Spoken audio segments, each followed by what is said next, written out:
Bonsoir Richard, merci d'être là. Avec plaisir. Merci Catherine de m'inviter. Alors, vous êtes en Floride en ce moment. Quelle est l'ambiance? Comment ça se passe en Floride aujourd'hui? Bon, en Floride, de manière générale, on a constaté au fil du temps, et je m'en rends compte depuis quelques jours ici, que l'État est passé beaucoup plus côté républicain. Il y a pas si longtemps, Catherine, c'était un de ces fameux États pivots, on se souvient, en 2000, par 500 quelques votes. George W. Bush l'avait remporté sur Al Gore. Là, maintenant, l'État est passé dans le camp républicain. Donc, moi, je trouve qu'il y a moins de tension que j'en constate habituellement à Washington ou dans les autres États pivots. Les gens ici, on sent, se rangent du côté de Donald Trump. C'est l'ambiance qui règne de manière générale. Bon, alors justement, Washington, vous étiez dans la ville il n'y a pas si longtemps, hier encore, si je ne m'abuse. Comment c'était du côté de Washington? Parce qu'on sait que la ville est un petit peu barricadée. Là. Il y a bien des commerçants, notamment, qui barricadent leur commerce. Quelle était l'ambiance? On a monté davantage de clôtures autour de la Maison-Blanche, autour du Capitole, et j'ai constaté aussi autour de la résidence de la vice-présidente, Naval Observatory. C'est un endroit précis où elle a sa résidence à Washington. On sent qu'on veut accroître la sécurité. Donc, ça contribue à hausser le niveau de tension. Catherine, Washington est une ville profondément démocrate. 90-94% du vote va du côté des démocrates. Donc, les gens, quand ils sentent que les partisans de Donald Trump pourraient être mécontents s'il en venait à perdre l'élection de mardi, sont sur leur garde. Personnellement, j'ai le sentiment qu'après ce qu'on a connu en janvier 2021, le 6 janvier, lorsque le Capitole a été pris d'assaut par les partisans de Donald Trump, maintenant, tous les services de police, il y en a plusieurs dizaines au sein du système fédéral, des services secrets jusqu'à la police du Capitole, la CIA, le FBI et tant d'autres. Tous ces services-là, maintenant, sont sur les dents. On est prêt au pire, et dans la capitale américaine même s'il y a ces commerçants qui, effectivement, se sont barricadés, je ne m'attends pas à des débordements comme on en a connu en janvier 2021. Cela dit, c'est toujours possible et ça peut aller dans les deux sens. Hein, Catherine, ça peut aussi bien être des gens mécontents de la défaite de Donald Trump, et surtout si lui alimente les flammes de « je me suis fait voler l'élection », que s'il remporte solidement cette élection-là, que des partisans de Kamala Harris, plus à gauche encore, décident d'exprimer violemment leur mécontentement dans les rues de la capitale. Oui. Et là, ça, c'est pour parler de la capitale seulement, mais j'imagine qu'il y a d'autres villes où on surveille de près ce qui pourrait se passer. Il y a d'autres villes où on se prépare au pire, j'imagine. Dans tous les États stratégiques, ces fameux États pivots, le Wisconsin, le Michigan, la Pennsylvanie, la Caroline du Nord, la Géorgie, mais aussi l'Arizona, le Nevada, tant qu'à les nommer, nommons-les tous, on a multiplié les mesures de sécurité. En réalité, Catherine, ce que j'ai constaté et ce que j'ai pu apprendre de mes collègues sur le terrain, c'est que pratiquement toutes les législatures dans les États ont renforcé la sécurité. Et moi, ce que je tire comme conclusion de tout ça, fondamentalement, c'est que, encore une fois, on est bien davantage prêt à des débordements qu'on l'était, encore une fois, il y a 4 ans. Parce que, personnellement, moi-même qui me trouvais à la Maison-Blanche, non pas au Capitole, le 6 janvier 2021, lors du rallye du rassemblement de Donald Trump à l'Ellipse, moi, je n'imaginais pas que ça pouvait dégénérer de cette façon-là. Maintenant, ni moi, ni personne d'autre n'est suffisamment naïf pour croire que ça pourrait rester tranquille ou que les gens vont accepter, vont passer à autre chose. Non, il y a des gens qui sont prêts à tout. Et le simple fait qu'on soit maintenant sur nos gardes et qu'on a tiré des leçons de tout ça, moi, ça me porte à croire que la possibilité que ça dégénère beaucoup, comme certains le croient, est moins là qu'il y a 4 ans. Oui, j'imagine que les forces de l'ordre ont quand même tiré des leçons de cette fameuse journée-là. Voilà. Il faut croire. Alors, revenons à l'élection, à la campagne elle-même. Est-ce que, et vous en avez fait longtemps que vous couvrez les États-Unis, que vous vivez aux États-Unis, est-ce qu'elle se compare aux autres que vous avez pu couvrir dans le passé, Richard? Bon, comme campagne, Catherine, c'est totalement différent pour plusieurs raisons.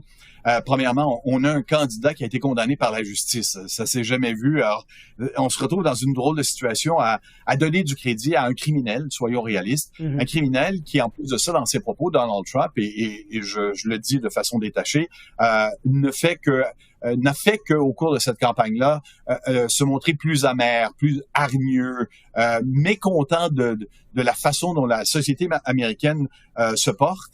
Et ça n'a rien fait pour donner de l'espoir aux Américains ou à ses électeurs que les choses pourraient s'améliorer, qu'ils gagnent ou qu'ils perdent.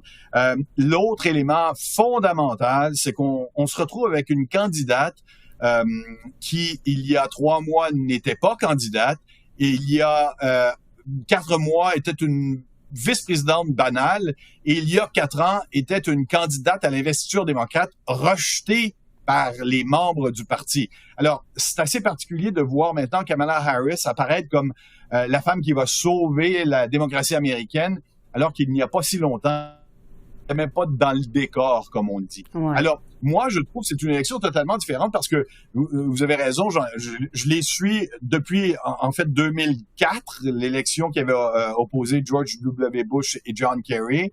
Et celle-ci est très particulière parce que tout a, comme encore une fois, je prends une de nos bonnes expressions, tout a viré de bord en plein milieu de l'été quand finalement Joe Biden a abandonné cette course à l'investiture démocrate, non seulement la course, mais carrément de représenter le Parti démocrate. Kamala Harris l'a rapidement remplacé et tout s'est mis à changer à partir de ce moment-là avec un très bon débat qu'elle a livré contre Donald Trump.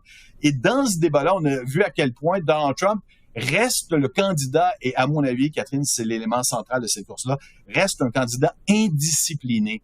Il y a une campagne bien organisée autour de lui avec des directeurs de campagne, des co-directeurs de campagne qui sont expérimentés, mais il est difficile à encadrer Donald Trump et il a 2 jours de bons messages et 2 jours de dérapage et ça a été le résultat de la course jusqu'à maintenant. Bon.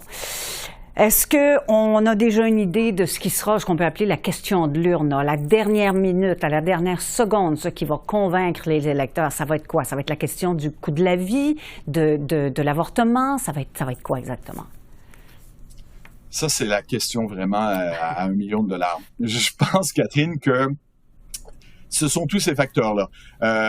Je crois que ce que je constate, alors je partage avec vous mes observations du terrain des 10 derniers jours. Je constate que les femmes sont de plus en plus mobilisées. Ces femmes-là sont mobilisées par la question de l'accès à l'avortement, sont mobilisées par les propos de Donald Trump de manière générale, qu'elles trouvent, à mon avis, dans une majorité irrespectueux, inacceptable. Et un certain nombre d'entre elles sont inspirées par la campagne d'une femme à la présidence. Mais c'est intéressant de voir à quel point Kamala Harris ne joue pas cette carte-là, contrairement à Hillary Clinton en 2016. Elle ne veut surtout pas apparaître comme la candidate des femmes, puis les autres, bonne chance. Alors, moi, je dirais qu'il y a plusieurs facteurs, mais ce que je constate, c'est qu'il y a une mobilisation des femmes. L'avortement, l'accès à l'avortement, il y est pour quelque chose. Parallèlement à ça, c'est certain que Donald Trump réussit à avoir, et c'est impressionnant, de l'attrait auprès des hommes, des jeunes hommes en particulier, et des jeunes noirs et jeunes latinos. Et ça, c'est pas à négliger.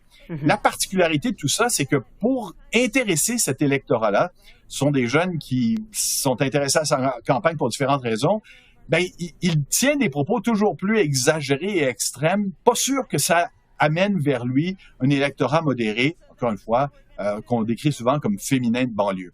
Mais aussi, ce qui est particulier, c'est que ces jeunes électeurs, ou ces électeurs, même masculins de manière générale, votent moins massivement que les femmes, Catherine. C'est connu, les statisticiens, les sondeurs le savent.